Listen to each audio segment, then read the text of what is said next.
everybody, and welcome to Talksped.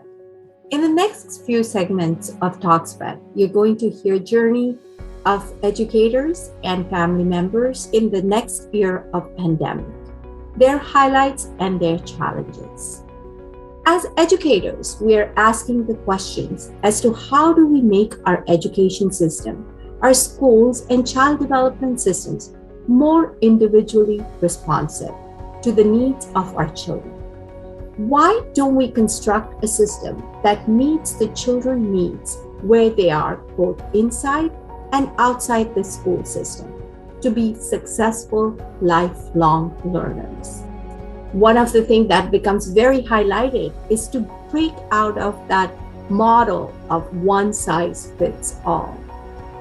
The thing that got really highlighted during pandemic was the gap in equity of resources and technology, especially with the marginalized population.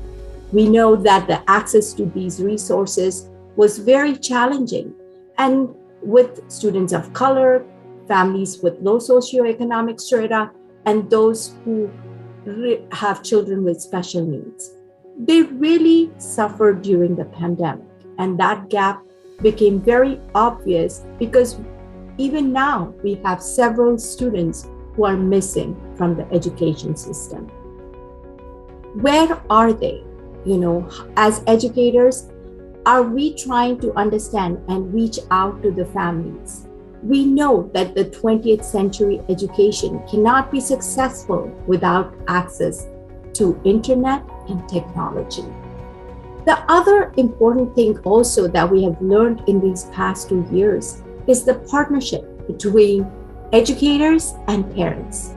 All parents, whether they like it or not, are doing some form of homeschooling. But do they have the resources?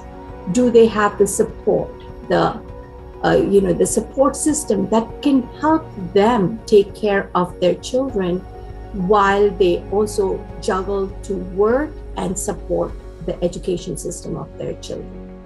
So these are just a few points that have made us really rethink our system of education.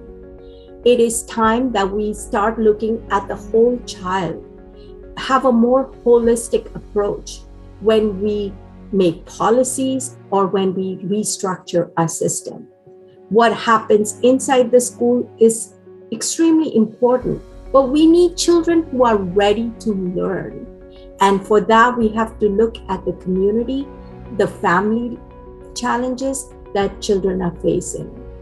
So as we hear from our guests in the next few segments, let's see how did they collaborate and overcome some of these challenges.